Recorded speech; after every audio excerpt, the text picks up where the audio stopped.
दोस्तों जैसा कि सीटेट दिसंबर 2024 का नोटिफिकेशन आ चुका है और फॉर्म फिलअप की जो डेट है वो भी स्टार्ट हो चुकी है आपकी 17 सितंबर से। लास्ट डेट जो इसकी दी गई है 16 अक्टूबर तक दी गई है। तो इससे पहले आपको अपने फॉर्म को फिलअप कर लेना है। फॉर्म फिलअप करने से पहले आपको कुछ ज़रूरी बातें जाननी बेहद ज़रूरी है। चाहे आप दोस्तों बीएड हो या फिर डीएलएड हो, चाहे आपको पेपर फर्स्ट भरना है या दोनों भरना है या फिर सिर्फ पेपर सेकेंड भरना है, सभी के लिए है आपको किस तरह से फॉर्म स्टार्टिंग से लास्ट तक पूरा प्रोसेस स्टेप बाय स्टेप हम लोग जानेंगे। साथ ही दोस्तों यहाँ पे फॉर्म फिलअप करने से पहले आपको ये जानकारी लेना बहुत ज़रूरी है, क्योंकि आपने देखा होगा जो लोग अगर इससे पहले एग्ज़ाम दे चुके होंगे उनके फॉर्म में कुछ ना कुछ मिस्टेक की वजह से कहीं जो उनकी मार्कशीट सर्टिफिकेट आई है तो उनके फ़ोटो में कहीं ब्लर आया हुआ है, तो कहीं सिग्नेचर नहीं है, तो किसी के नेम में मिस्टेक है, किसी के फादर नेम में मिस्टेक है, किसी के डेट ऑफ बर्थ में मिस्टेक है, यहाँ तक कि जेंडर में भी मिस्टेक है। तो दोस्तों क्या इस तरह की मिस्टेक है तो आप तुरंत करेक्शन करवा सकते हैं, ऐसा कुछ नहीं है। क्योंकि फॉर्म फिलअप जब होता है तो उसके बाद जो है 3 दिन का आपको टाइम मिलता है करेक्शन के लिए, बट उसमें सब कुछ आप नहीं करेक्ट कर पाएंगे। और दूसरी बात, अगर मान लीजिए वहाँ पर नहीं होता है, आप भूल जाते हैं, नहीं हो पाता है, इस तरह से आप करेक्शन नहीं कर पाते हैं, तो वही फिर आपको आपके मार्कशीट, आपके रिजल्ट, आपके सर्टिफिकेट में देखने को मिलता है। और वही चीज़ें आप अगर किसी भर्ती में अप्लाई कर रहे हैं, अगर आपकी डीबी हो रही है, डॉक्यूमेंट वेरिफिकेशन हो रहा है, तो वहाँ पे आपको बाहर कर दिया जाता है सिर्फ एक लेटर की वजह से, एक लेटर मिस्टेक की वजह से, ये सारी चीज़ें। तो आपको ये सारी चीज़ें जो है ना, आप अपने जो डॉक्यूमेंट्स हैं वो पहले से फॉर्म फिलअप करते टाइम उसको चेक कर लेना है। तो आपको एक एक चीज़ ध्यान में रखना है, उसके बाद जो है फाइनल सबमिट करना, हर एक चीज़ को अच्छे से चेक कर लेना है। क्योंकि सीटेट में अगर आपसे कोई मिस्टेक हो रही है तो आप वहाँ करेक्शन कराने में एक तरह से कहें करेक्शन ना के बराबर है। आप जो है दिल ही आपका आना जाना दौड़ना वो भी जो है हो नहीं पाता है। बहुत से ऐसे अभ्यर्थियों हैं जिनका मिस्टेक हुआ है लेकिन करेक्शन नहीं हो पाया है, तो आपको ऐसी कोई गलती नहीं करनी है। फॉर्म को पहले अच्छे से फिलअप करना है।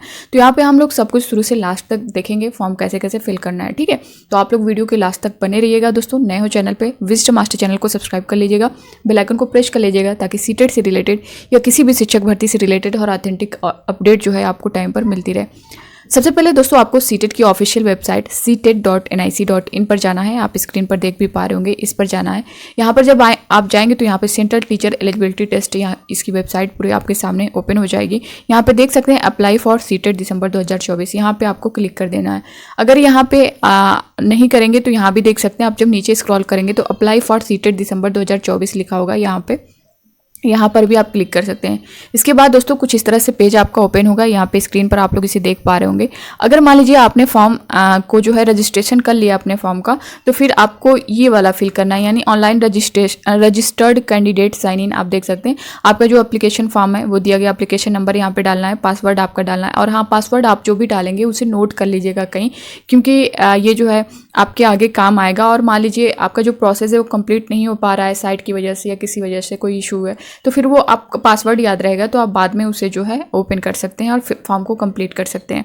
यहाँ पे ये जो है सिक्योरिटी पिन डालेंगे, उसके बाद साइन इन कर देंगे। ये उनके लिए है जिन्होंने फॉर्म को रजिस्टर्ड कर लिया, रजिस्ट्रेशन उनका हो चुका है। अगर आप जो है न्यू करने जा रहे हैं, फर्स्ट टाइम करने जा रहे हैं, तो आपको ये करना है, ठीक है। न्यू रजिस्ट्रेशन पे क्लिक करना है। यहाँ पे आप देख सकते हैं, इस पर जब आप क्लिक करेंगे तो आपका ये पेज ओपन होगा। यहाँ पे देख सकते हैं registration, application form, fee payment, ये पूरा प्रोसेस दिया गया है।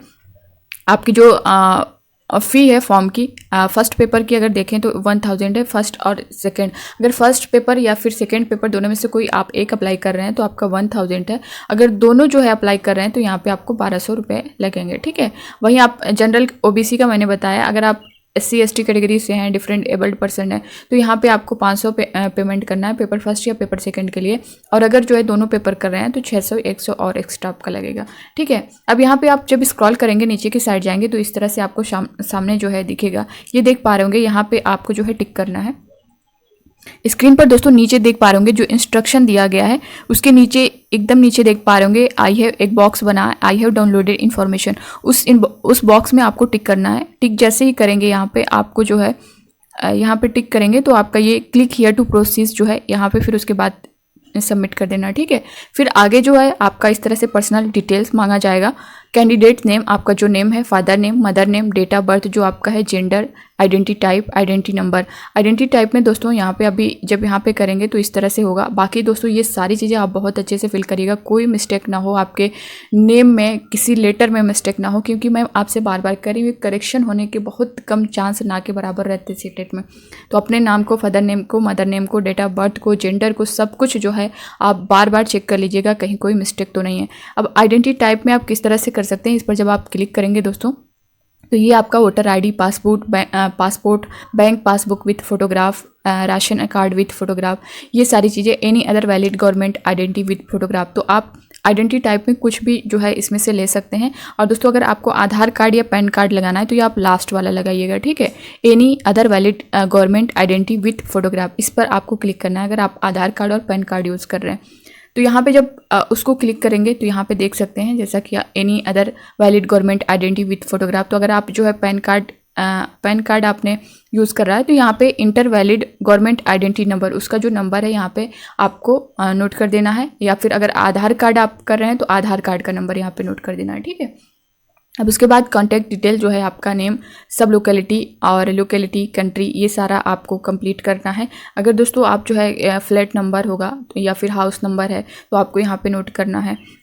सब लोकेलिटी, यहाँ पे आपका जो लैंडमार्क होगा आपके आसपास उसको नोट करना है। कंट्री जो है आपका इंडिया ही रहेगा। स्टेट आपका जो भी हो, यूपी से होंगे तो बिहार से होंगे या फिर अदर स्टेट कहीं से भी होंगे, आपका स्टेट करना है। डिस्ट्रिक्ट, जिस डिस्ट्रिक्ट से होंगे आपको, पिन कोड आपका जो है, email address, confirm email address, आपका मोबाइल नंबर जो है, ठीक है। ये सारी चीज़ें आपको बहुत ध्यान से करनी है। और ईमेल आईडी जो आपकी है, ईमेल एड्रेस जो है ये आपका, इस पर भी बहुत ध्यान दीजिएगा क्योंकि इसी पर आपको मेल आएगा। अगर मान लीजिए एग्ज़ाम आपका एडमिट कार्ड से रिलेटेड कोई नोटिस है, आपका कंफर्म हो जाता है फॉर्म जब आप सबमिट कर लेते हैं, फाइनल सबमिट जब हो जाता है तो आपके मेल पर जो है आपकी आईडी पर मेल आ जाएगा। तो मोबाइल नंबर और ईमेल आईडी, मोबाइल नंबर वही यूज़ करिएगा जो आपके पास हो, क्योंकि उसके बाद जब नेम सर्टिफिकेट और मार्कशीट आएगी आपके डिजी लॉकर ऐप पर, तब भी वही नंबर जब आप वहाँ पे ऐड करेंगे तो वो आपको दिखेंगे, ठीक है। तो ये सारी चीज़ें आप, ऐसा नहीं है कि कोई भी किसी के भी मोबाइल का नंबर डाल दें। आप जो मोबाइल यूज़ करते हो या पर्सनल घर पर जो मोबाइल यूज़ होती होगी वही मोबाइल आप जो है वहाँ पर नंबर वहाँ पर सबमिट करिएगा। यहाँ पे देख सकते हैं वही सारी चीज़ें हैं जो आपका वहाँ पे आपने एड्रेस दिया। अगर सेम है तो यहाँ पे अगर आप जो है क्लिक कर देंगे सेम एज़ पर, तो ये वहाँ पे वही सारी चीज़ें यहाँ पे कॉपी हो जाएंगी। अगर डिफरेंट है तो यहाँ पे आपको डिफरेंट करना है, ठीक है। तो दोनों चीज़ें आप लोग ध्यान दीजिएगा। अब यहाँ पे चूज़ पासवर्ड, आपसे पासवर्ड मांगा जाएगा तो आपको यहाँ पे पासवर्ड बनाना है। Confirm password, security question, security answer. तो पासवर्ड किस तरह से बनाना है यहाँ पे आप देख सकते हैं। पासवर्ड में दोस्तों ये आपको देख पा होंगे फर्स्ट पॉइंट पे दिया गया है, password must be 8 to 13 character long, यानी 8 से नीचे अगर 8 के नीचे अगर रहेगा तो आपका नहीं हो पाएगा, पासवर्ड नहीं बनेगा। 8 to 13 कैरेक्टर लॉन्ग जो है होना चाहिए, ठीक है, 8+। तो बाकी सेकेंड पॉइंट पे आप देख पा होंगे password must have at least 1 upper case alphabet, ठीक है। Password must have at least 1 lower case alphabet, password must have at least 1 numeric value, password must have at least 1 special characters. Example में आप ये देख सकते हैं। तो इस तरह से आपको जो है पासवर्ड बनाने हैं तभी आपका बनेगा। कैपिटल जो है अपर केस अल्फ़ाबेट देख सकते हैं यहाँ पे, लोअर केस अल्फ़ाबेट देख सकते हैं, 1 न्यूमेरिक वैल्यू जो है नंबर, ये सारे यूज़ करने हैं पासवर्ड में, ठीक है। तो वो आपका पासवर्ड बनेगा। साथ ही दूसरा जो यहाँ पे सिक्योरिटी क्वेश्चन आपसे इस तरह से पूछे जाएगा। और दोस्तों जो पासवर्ड आप यहाँ पे ऐड करेंगे उसको आप नोट कर लीजिएगा, ठीक है। कहीं सिक्योरिटी क्वेश्चन में आपको से इस तरह से क्वेश्चन किया जाएगा, which is the website your really visit, what is the name of your first school, what is your neighbours pet name. इस तरह से आपसे क्वेश्चन किया जाएगा। तो आप जो है जो आपको सही लगेगा किसी एक का आप यहाँ पे आंसर कर दीजिएगा, ठीक है। उसका किसी एक का आंसर कर दीजिएगा यहाँ पे। और सिक्योरिटी आंसर, ठीक है, यहाँ पे सिक्योरिटी क्वेश्चन आपसे पूछा गया है तो उस पर जो क्वेश्चन आपको सिलेक्ट करना है वो कर लीजिएगा। यहाँ पे नीचे सिक्योरिटी आंसर, उसका आंसर दे दीजिएगा, ठीक है। तो इसे आप लोग नोट कर लीजिएगा इस चीज़ को, कहीं पे आप जहाँ भी नोट करना चाहें, क्योंकि ये बहुत ज़रूरी नहीं है, बट ये होता है कि अगर कुछ फॉर्म में आपसे इस तरह से कुछ ऐसा हो जाता है फॉर्म को लेकर के, तो आपको ये पासवर्ड याद रहेगा तो कोई दिक्कत नहीं होगी, ठीक है। आगे जब आप जाएंगे तो यहाँ पे देख सकते हैं इंटर सिक्योरिटी पिन, ये जो सिक्योरिटी पिन दी गई है आपको यहाँ पे फिलअप कर देना है, यहाँ पे फिलअप कर देना है। उसके बाद सेव एंड नेक्स्ट पे चले जाएंगे। फिर आगे जब आप जाएंगे दोस्तों इस तरह से एक जो है पॉपअप मैसेज जनरेट होगा, आप लोग स्क्रीन पर देख पा रहे होंगे। तो यहाँ पे submit and send OTP edit registration form, यहाँ पे आपको एग्री करना है, ठीक है। आई एग्री यहाँ पे, उसके बाद जो है आप सबमिट एंड सेंड OTP पे क्लिक कर देंगे। अगर जो है आपको लग रहा है फॉर्म में कोई मिस्टेक है, एडिट करना है, तो एडिट रजिस्ट्रेशन फॉर्म आप यहाँ पे देख सकते हैं। यहाँ से जाके आप जो है फिर से अपने फॉर्म को एडिट भी कर सकते हैं। जब तक आप जो है फाइनल सबमिट नहीं करेंगे दोस्तों, तब तक आप एडिट कर सकते हैं। अगर फाइनल सबमिट कर देंगे तो फिर उसके बाद आपको थोड़ी प्रॉब्लम होगी। तो यहाँ पे आपको एग्री करना है और यहाँ से आपको जो है आगे बढ़ जाना है। फिर आगे जब आप जाएंगे तो आपने जो कुछ अपना डिटेल्स दिया था, जो फॉर्म फिलअप किया है, तो यहाँ पे सब कुछ आपका सामने होगा। Review page online registration form, ठीक है। Candidate name, mother name, gender, father name, date of birth, identity type, जो कुछ भी आपने पीछे जो है फिलअप किया है वो सभी आपके सामने आ जाएगा। उसको आपको एक बार चेक कर लेना है कि सब कुछ ठीक तो है ना। 1 से 2 बार जरूर दोस्तों चेक करिएगा, क्योंकि यहाँ पे थोड़ी सी मिस्टेक की वजह से आपको प्रॉब्लम हो जाएगी। अब यहाँ पे देख सकते हैं जो कुछ आपने अपना सबमिट किया है, यहाँ पे देख सकते हैं my name, father name, mother name, date of birth, gender, address, इन सब पे जो है आपको टिक करते हुए जाना है, ठीक है। जब यहाँ पे आप टिक करेंगे ना, तो फिर उसके बाद ये आपको एग्री कर देना है। उसके बाद सबमिट एंड जो है सेंड OTP यहाँ पे क्लिक कर देना है। उसके बाद आगे का प्रोसेस आप देख सकते हैं। Do you wish to submit registration form and get OTP, तो आपको एस कर देना है, ठीक है। एस पे क्लिक करेंगे, उसके बाद से जो है आपका ये पेज ओपन हो जाएगा। आप लोग स्क्रीन पर देख पा रहे होंगे। अब यहाँ पे जो OTP है, text message to given mobile number, आपके नंबर पर जो है OTP जाएगा और वो OTP आपको यहाँ पे, ठीक है, यहाँ पे नोट करना है और आगे बढ़ जाना है, ठीक है। अब यहाँ पे देख सकते हैं जो आपका फर्स्ट प्रोसेस था रजिस्ट्रेशन फॉर्म का, ये कंप्लीट हो चुका है। अभी आपका एप्लीकेशन फॉर्म इनकम्प्लीट दिखा रहा है, इसको फिल करना है, फी पेमेंट करना है, ठीक है। और यहाँ पे देख पा रहे होंगे मोबाइल नंबर वेरीफाइड, आपका मोबाइल नंबर तो वेरीफाइड हो चुका है, बट वेरीफाई ईमेल आईडी नहीं हुआ है। तो सबसे पहले हम लोग अब जो है अपनी ईमेल आईडी को वेरीफाई करेंगे, ठीक है। आप स्क्रीन पे साइड में देख पा रहे होंगे। इस पर जब आप क्लिक करेंगे तो यहाँ पे देख सकते हैं आपसे रजिस्ट्रेशन ईमेल आईडी, जो आपकी आईडी है वो मांगा जाएगा, जो आपने इससे पहले डाली होगी। जैसा कि इससे पहले हम लोग वहाँ पे देखे थे, इंटर सिक्योरिटी पिन, आपको ये पिन डालनी है। उसके बाद आपको सबमिट करने देना है। फिर उसके बाद क्लिक हियर टू गो, इस पर चले जाना है। आगे जाएंगे दोस्तों, यहाँ पे रजिस्टर्ड ईमेल आईडी, यहाँ पे आपको डालनी है जो आपकी ईमेल आईडी है। इंटर 1 टाइम पासवर्ड OTP, जो आपके ईमेल आईडी पे पासवर्ड जाएगा उसको यहाँ पे डालना है और उसके बाद वेरीफाई कर देना है। आगे दोस्तों यहाँ पे जाएंगे, आप देख सकते हैं रजिस्ट्रेशन फॉर्म जो है आपका कंप्लीट हो चुका है। एप्लीकेशन फॉर्म अभी बचा हुआ है, फी पेमेंट अभी इनकम्प्लीट है। तो आपका ये जो एक प्रोसेस था रजिस्ट्रेशन का वो कंप्लीट हो चुका है, ठीक है। अब आप आगे जाएंगे, कंप्लीट एप्लीकेशन फॉर्म हो चुका है। अब यहाँ पे देख सकते हैं कॉन्टैक्ट डिटेल्स कंप्लीट है, पर्सनल डिटेल्स इनकम्प्लीट, अभी ये सारे इनकम्प्लीट दिखा रहे हैं। तो अब यहाँ पे हम आगे बढ़ेंगे, ठीक है। अब पर्सनल डिटेल्स जो है ये आप देख सकते हैं आपको फिलअप करना है। आपका candidate name, date of birth, gender, father name, mother name, nationality आपकी इंडियन, कैटेगरी जो है वो आपको फिलअप करनी है। आगे जो है दोस्तों यहाँ पे देख सकते हैं, are you a person with benchmark disability PWBD as per section. अगर आपको लग रहा है कि ऐसा कुछ है तो एस कर दीजिएगा, नहीं है तो फिर नो कर दीजिएगा। अगला जो है, are you a person with disability as per section, अगर आपको लगता है ऐसा कुछ तो आप यस करिएगा, वरना फिर नो करके आगे निकल जाइएगा। एम्प्लॉयमेंट स्टेटस पर जब आप क्लिक करेंगे तो इस तरह से ऑप्शन आपसे आएगा, not employed, employed as teacher और एम्प्लॉयड अदर देन टीचर। अगर आप नॉट एम्प्लॉयड हैं तो आपको इस पर क्लिक करना है। अगर आप एम्प्लॉयड एज टीचर हैं तो आपको इस पर क्लिक करना है। Other than teacher, employed other than teacher, इसके अलावा कुछ है तो आपको इसको करना है, ठीक है। अगर नॉट एम्प्लॉयड है तो आपको यही करना है, फर्स्ट वाला, ठीक। इस पे करके आपको आगे बढ़ जाना है। सिक्योरिटी पिन आपको डालनी है और उसके बाद जो है सबमिट करना है, आगे चले जाना है। फिर आप देख सकते हैं इस तरह से पेज ओपन होगा। अप्लाइंग फॉर, आप किसके लिए अप्लाई कर रहे हैं, लैंग्वेज फर्स्ट, लैंग्वेज से यहाँ पे पेपर फर्स्ट के लिए आप अप्लाई कर रहे हैं या फिर सेकंड के लिए अप्लाई कर रहे हैं या फिर बोथ पेपर के लिए अप्लाई करें। अगर आप सिर्फ पेपर फर्स्ट के लिए अप्लाई कर रहे हैं तो इस पर क्लिक करना है। अगर सिर्फ सेकंड के लिए कर रहे हैं तो सेकंड वाले पे क्लिक करना है। अगर दोनों को कर रहे हैं, यानी पेपर फर्स्ट और पेपर सेकंड दोनों को अप्लाई कर रहे हैं तो इस पर वाले पर क्लिक करना है, ठीक। अब उसके बाद लैंग्वेज फर्स्ट में जो आपका होगा दोस्तों, जो लैंग्वेज फर्स्ट में अगर आपने लिया है, मान लीजिए लैंग्वेज फर्स्ट आपने हिंदी लेना है तो हिंदी पर टिक करना है। लैंग्वेज सेकेंड आपकी मान लीजिए इंग्लिश है तो फिर लैंग्वेज सेकंड में इंग्लिश करना है। दोनों लैंग्वेज में सेम एक ही नहीं रहेगा, आपको अलग अलग लेना है। लैंग्वेज फर्स्ट में अलग रहेगा, लैंग्वेज सेकंड में अलग रहेगा, ठीक है। अब आगे जो पूछा गया यहाँ पे देख सकते हैं, minimum education qualification for 1st to 5th, minimum education qualification for class 6 to 8, subject offer for paper second. अब यहाँ पे ये चीज़ें, इसको लेकर काफ़ी अभ्यर्थियों के डाउट बने होते हैं, यहाँ पे आप लोग ध्यान दीजिएगा। लैंग्वेज फर्स्ट, लैंग्वेज सेकंड आपका क्लियर हो गया। अब यहाँ पे देख सकते हैं जब आप इस पर क्लिक करेंगे, minimum educational qualification for class 1st to 5th, तो आपसे इस तरह से बॉक्स बन करके आएगा एजुकेशन क्वालिफिकेशन को लेकर के, तो आप इसमें कन्फ्यूज़ हो जाएंगे। अब इसमें क्या सबमिट करना है आप लोग यहाँ पर ध्यान दीजिएगा। फर्स्ट पे दिया गया है सीनियर सेकेंडरी और it's equivalent with a at least 50% marks and passed pursuing 2-year diploma in elementary education by whatever name known। ठीक है, अगर आपने जो है यहाँ पे 50% जो है आपका नंबर होगा इंटरमीडिएट में, और आपने उसके साथ DLED जो है आपका 2-year डिप्लोमा यहाँ पे बताया गया है आपका डिप्लोमा होगा। अगर आपने JBT, EDT, BTC, DLED, BSTC जो भी कर रखा है और 50% से ऊपर आपके मार्क्स हैं तो आपको इस पर क्लिक करना है। ठीक है, अगर जो है सेकंड नंबर पे आप देख सकते हैं सीनियर सेकेंडरी और it's equivalent with at least 45% mark and pass or pursuing 2-year diploma in elementary education by whatever name known and accordance with the NCT recognition। यहाँ पे अगर आपके 45% से ऊपर है यानी 50% से नीचे हैं और अपने कोई एलिमेंट्री एजुकेशन है, जैसा कि फर्स्ट पॉइंट में मैंने बताया था, तो इतना है तो आपको सेकंड पे करना है। ठीक है, अगर 50% से ऊपर है तो आपको फर्स्ट ठीक करना है। थर्ड नंबर पे आप देख सकते हैं सीनियर सेकेंडरी और it's equivalent with at least 50% marks and past are pursuing 4-year bachelor of elementary education BLED।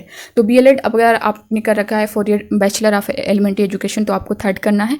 Fourth पे है सीनियर सेकेंडरी और it's equivalent with at least 50% marks and past are pursuing 2-year diploma in education special education उनके लिए दोस्तों जो शारीरिक रूप से अक्षम अभ्यर्थियों को दी जाती है।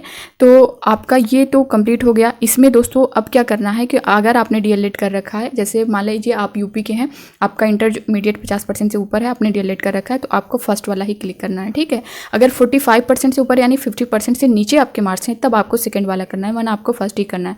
तो यहाँ पर अगर आपने DLED कर रखा है और आप जो है 1st to 5th के लिए अप्लाई कर रहे हैं तो यहाँ पर फर्स्ट आपको नंबर जो है सिलेक्ट करना है।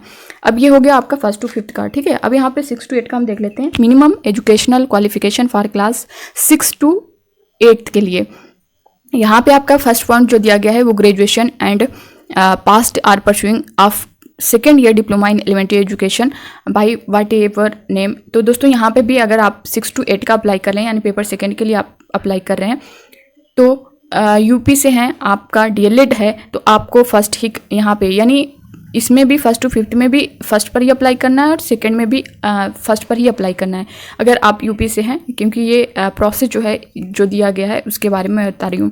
BEd या फिर DLED यहाँ पे देख पा रहे होंगे सेकेंड में जो दिया गया at least 50% mark either in graduation और in post graduation and past are pursuing bachelor in education BEd। तो अगर जो है आप यहाँ पे BEd आपने कर रखा है, BEd वालों के लिए ये है। अगर आपने DLED कर रखा है और आप जो है सेकेंड पेपर यानी 6 to 8 के लिए अप्लाई कर रहे हैं पेपर सेकेंड के लिए, तो आपको यहाँ पे भी फर्स्ट करना है और यहाँ पे फर्स्ट करना है। सिर्फ DLED वालों की बात कर रही हूँ। अगर आपने BEd कर रखा है तो दोस्तों ये सेकेंड वाला नंबर आपको सिलेक्ट करना है। ठीक है, अगर आपने BEd किया है तो सेकेंड, DLED किया है तो फर्स्ट। ठीक, अब यहाँ पे तीसरा जो पॉइंट दिया गया है graduation with at least 45% mark and past are pursuing bachelor in education BEd in accordance with the NCT regulation issued from time to time in the record. अगर आप थर्ड वाले पॉइंट को जो है फॉलो कर रहे हैं, आपको ऐसा लग रहा है 45%, तो आप जो है इसे फॉलो इस पर क्लिक करिएगा। फोर्थ में देख पा रहे होंगे senior secondary or it's equivalent with at least 50% marks and past are pursuing 4-year bachelor in elementary education BLED के लिए है।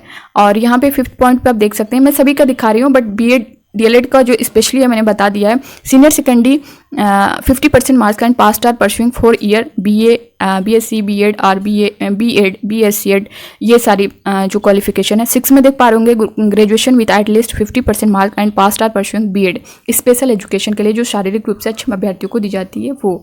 7th पे आप देख पा रहे होंगे दोस्तों any candidate having qualification BEd program recognized by the NCT is eligible to appear in TET CTET moreover as per the existing TET guidelines circulate vide NCT letter and date जो दी गई है 2011। A person who is pursuing any of the teacher education course recognized by the NCT or the RCI as the case may be specified in the NCT notification date 23rd August 2010 is also qualified to appear in the TET CTET। 8 point पे दिया गया post graduation with a minimum 55% marks or equivalent grade and past are pursuing 3। तो यहाँ पे अब इस चीज़ को आप समझिएगा, अगर आपने DLED कर रखा है तो इसमें फर्स्ट दोनों में फर्स्ट रहेगा।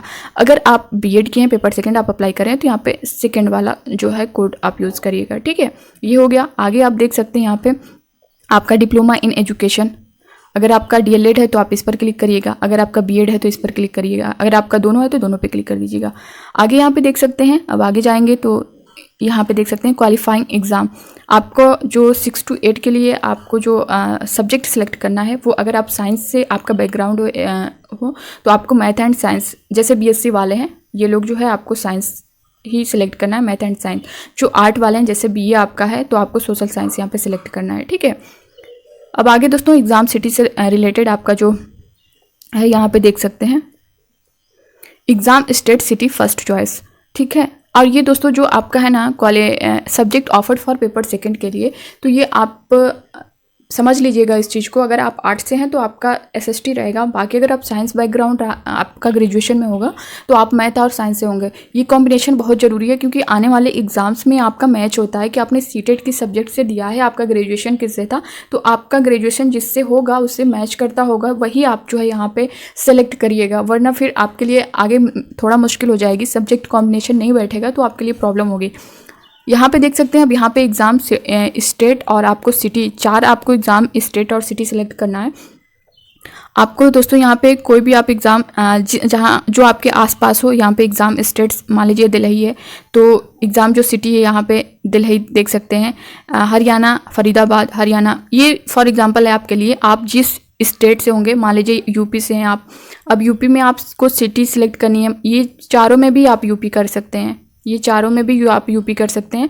और अगर आप अदर स्टेट करना चाहें तो चारों में आप अदर स्टेट भी कर सकते हैं, कोई ज़रूरी नहीं है, ठीक है। आप चारों में यूपी कर दीजिए और आपके आसपास की डिस्ट्रिक्ट चाहिए, जैसे मान लीजिए आपको वाराणसी, यहाँ पे प्रयागराज की बात कर लें या फिर जौनपुर की बात कर लें, तो आपके आसपास जितनी सीटें हैं, आजमगढ़ की बात कर लें तो यहाँ पे आपके आसपास जितनी सीटें हैं ना, तो जितनी सिटी है ना वहाँ पे आपको सिलेक्ट कर लेना है। स्टेट आपका एक ही रहेगा और आप सिटी जो है अलग अलग यहाँ पे सिलेक्ट जो आपके आसपास होंगी। मान लीजिए आप जो है वाराणसी से हैं, बनारस से हैं, तो आप सबसे पहले वहीं का सिलेक्ट करिए। अब उसके बगल में जो आपको नज़दीक लग रहा हो उससे सिलेक्ट करिए, सेकंड पे, थर्ड पे जो उसके बगल में हो आप इस तरह से जो सबसे पहले आपको लग रहा है कि ये मेरे सबसे नज़दीक है, डिस्टेंस कम है, तो आप उससे ही सिलेक्ट करिएगा। उसके बाद आपको यहाँ पे सिक्योरिटी पिन जो है यहाँ पे डालनी है ये चीज़ें, और उसके बाद जो है सबमिट करना है, आगे निकलना है, सेव एंड नेक्स्ट। अब यहाँ पे देख सकते हैं दोस्तों डिप्लोमा इन एजुकेशन, जो आपकी डिग्री है, चाहे बीएड आपने कर रखा है या फिर डीएलएड, उसका डिटेल यहाँ पे देना है, पास स्टेटस यहाँ पे देना है, आपका ईयर ऑफ पासिंग देना है, कोर्स नेम देना है, बोर्ड यूनिवर्सिटी नेम देना है, रिजल्ट मोड देना है, इंस्टीट्यूट पिन कोड देना है। तो यहाँ पे देख सकते हैं अगर आप पास स्टेटस पे देखेंगे तो यहाँ पे पास्ट या अपियरिंग मांगा जाएगा। तो अगर आपका कंप्लीट हो चुका है, आपका रिजल्ट आ चुका है तो आपको पास्ट भी करना है। अगर अपियरिंग है, अभी आप जो है बीएड डीएलएड कर रहे हैं, फर्स्ट सेमेस्टर या सेकेंड या थर्ड या फोर्थ सेमेस्टर में है, आपका कंप्लीट नहीं हुआ है तो आपको अपियरिंग करना है, ठीक है। और अगर मान लीजिए किसी पेपर में आपका बैक भी लगा है तब भी आपको अपियरिंग ही करना है, भले ही आपके रिजल्ट आ चुके हैं, आप कंप्लीट हो चुका है, बट अगर जो है आपका बैक लगा हुआ है किसी सब्जेक्ट में तो भी आपको अपियरिंग ही करना है, इस चीज़ का ध्यान दीजिएगा।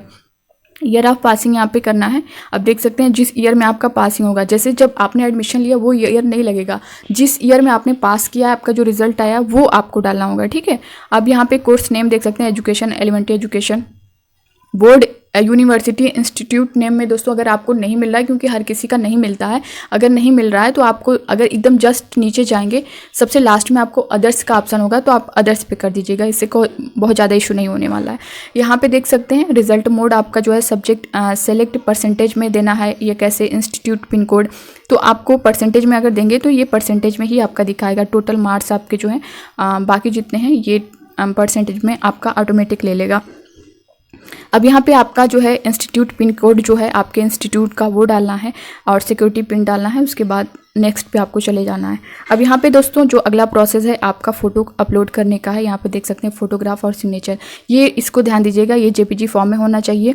साइज़ आप देख सकते हैं मिनिमम साइज़ 10 KB और मैक्सिमम 200 KB दिया गया है, तो इससे ज़्यादा नहीं होना चाहिए। सिग्नेचर भी जेपीजी मोड में है और मिनिमम साइज़ आपकी 4 और मैक्सिमम साइज़ 30 KB है। इतना ही रहना चाहिए दोस्तों, इसके ऊपर नहीं रहना चाहिए, इसके नीचे नहीं रहना चाहिए। ऐसा अगर आप नहीं होता है तो दोस्तों फिर आपका या तो आपका फ़ोटो सही नहीं आएगा, ब्लर आएगा, सिग्नेचर सही नहीं आएगा। ये जो बताया गया है इसके अंदर ही रहना चाहिए। फिर दोस्तों यहाँ पे आपको सिलेक्ट कर लेना है, चूज़ फाइल पे जब आप जाएंगे वहाँ से आपको जो फोटो है, सिग्नेचर है, वहाँ सिलेक्ट कर लेंगे। उसके बाद यहाँ पे देख सकते हैं यहाँ पे आपका आ जाएगा click here to view uploaded document. तो आप जो अपलोड करेंगे ना, यहाँ पे एक बार उसे ओपन करके चेक भी कर सकते हैं। ये भी ऑप्शन आपको दिया गया है ताकि बाद में ये ना हो कि हाँ फॉर्म में ऐसा हो गया, मैंने फाइनल सबमिट कर दिया, इसमें फ़ोटो नहीं आया तो सिग्नेचर नहीं आया। ये आपको यहाँ पे चेक कर लेना है कि हाँ मेरा ही फ़ोटो है ना कहीं गैलरी से या ऐसे किसी से आप फिल करवा रहे हैं, किसी कोई दूसरा फ़ोटो जो है सिलेक्ट हो सकता है। तो आपको यहाँ पे सिलेक्ट करने के बाद यहाँ पे चेक कर लेना है कि हाँ वही फ़ोटो है ना, वही सिग्नेचर है ना, क्योंकि इससे कोई इशू ना हो आगे जा करके। यहाँ पे फिर आपको सिक्योरिटी पिन जो है ये जो है यहाँ पे जो नीचे दिया गया है, इसे यहाँ पे जो है यहाँ पे सबमिट करना है, डाल देना है। उसके बाद सेव एंड नेक्स्ट पे जो है आगे चले जाना है। यहाँ पे आप देख सकते हैं please review the following information before final submit. यहाँ पे आप देख सकते हैं अब अपने पूरे फॉर्म को, और उसके बाद जो है दोस्तों एक बार चेक कर लीजिएगा। अगर जो है अभी भी आपको लग रहा है कहीं मिस्टेक हुआ है तो ये आप यहाँ से डायरेक्ट जाके वो आपके सामने शो करेगा contact detail, personal detail, apply for examination, city detail. अगर आप सिटी में भी कोई जो है लग रहा है कि कुछ मिस्टेक हुआ है, ये डालना चाहिए, ये होना चाहिए, चेंज करना चाहिए, तो आप कर सकते हैं। Qualification detail, upload photograph of signature. तो जब तक आप फाइनल सबमिट ये आप नहीं करते हैं तब तक आप यहाँ से कुछ भी करेक्शन कर सकते हैं। जैसे ही आप फाइनल सबमिट कर देंगे आप नहीं कर पाएंगे, तो ठीक है। फिर इस आगे जो है ये प्रोसेस देगा, my name, date of birth, father name, gender, examination city, contact details, apply for, ये सब पर जो है आपको दोस्तों टिक करते हुए जाना है, सब पर टिक कर देना है, ठीक है। ये सब पर टिक करना है। उसके बाद यहाँ पे देख सकते हैं आई एग्री पर टिक करना है, और उसके बाद final submission of application form, इस पर जो है क्लिक कर देना है। इसके बाद आपका फॉर्म जो है कंप्लीट हो जाएगा, फिलअप हो जाएगा। अब यहाँ पे देख सकते हैं registration form completed, view application form completed, fee payment incomplete दिखा रहा है। तो ये जो फी कंप्लीट है ये सबसे लास्ट में जो है कंप्लीट होगा, आप ये इनकम्प्लीट दिखाएगा, ठीक है। ये सारे प्रोसेस आपके कंप्लीट हो चुके हैं। अब यहाँ पे your email ID to verify, click here to verify your email ID. अगर आपकी ईमेल आईडी अभी वेरीफाई नहीं हुई है तो आप यहाँ से जाके कर सकते हैं। इससे पहले मैंने बताया भी है कि आपको ईमेल आईडी किस तरह से वेरीफाई करना है। इस पर जब आप क्लिक करेंगे दोस्तों इस तरह से पेज ओपन होगा, registered email ID, inter security pin. तो आपकी जो ईमेल आईडी है वहाँ पे यहाँ पे डालना है। उसके बाद सिक्योरिटी पिन ये जो है इसको यहाँ पे, उसके बाद सबमिट कर देना है। इसको जब सबमिट करेंगे click here to go to home, आप देख सकते हैं आपकी मेल जो आईडी है वो वेरीफाई हो जाएगी। यहाँ पे देख सकते हैं वेरीफाई ईमेल आईडी। अब यहाँ पे रजिस्ट्रेशन आपका completed, view application form completed, fee payment नहीं हुआ है। अब ये कंप्लीट होने के बाद आपको फी पेमेंट पे जा करके आपको पेमेंट कर देना है, जिससे भी आपको करना होगा, ठीक है। तो बस ये लास्ट प्रोसेस खत्म, इसके बाद आपका कंप्लीट। और हाँ दोस्तों, अभी भी आपको लग रहा है कहीं मिस्टेक हुआ है, हमें करेक्शन कर लेना चाहिए, तो फी पेमेंट से पहले आप उसे कर सकते हैं। और अगर फ़ी पेमेंट कर देते हैं तो फिर कोई चांस नहीं है आपको उसे करेक्शन करने का। उसके बाद जो है आपका 1 महीने के बाद यानी 16 अक्टूबर के बाद आपको जो डेट दी जाएगी करेक्शन की 3 दिन की, उसी में आप करेक्शन कर पाएंगे। वो भी ज़रूरी नहीं है कि आपका जो है फ़ोटो जो है चेंज हो जाए, आपका सिग्नेचर चेंज हो जाए। कुछ होते हैं करेक्ट, बट सब कुछ नहीं हो पाता है। इसलिए आप लोग इस फॉर्म को बहुत अच्छे से फिलअप करिएगा, हर एक चीज़ को ध्यान दीजिएगा, कहीं कोई गलती ना हो। चाहे आप बीएड हो या फिर डीएलएड हो, सब कुछ दोस्तों मैंने क्लियर बता दिया है कि आपको जो कोड यूज़ करना है वो भी डीएलएड अगर आपने कर रखा है तो आपको पेपर फर्स्ट पेपर सेकेंड दोनों में जो पहला कोड है वही यूज़ करना है। अगर आप BEd second paper form apply करें तो आपको सेकंड नंबर वाला कोड यूज़ करना है, जिसको लेकर के काफ़ी अभ्यर्थी डाउट में रहते हैं। तो ये था दोस्तों सारा प्रोसेस, मैंने बता दिया step by step form fill up का।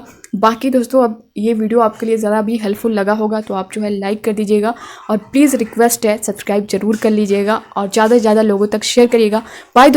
इसके अलावा दोस्तों आपको इससे रिलेटेड कोई डाउट होगा फॉर्म फिलअप को लेकर के तो आप लोग बिल्कुल जो है कमेंट बॉक्स में कमेंट करके ज़रूर बताइएगा। मिलते हैं दोस्तों नेक्स्ट अपडेट के साथ, और आपके कमेंट जो भी मिलेंगे उसके रिप्लाई पूरी कोशिश करूँगी। तो बस bye bye, take care, thank you.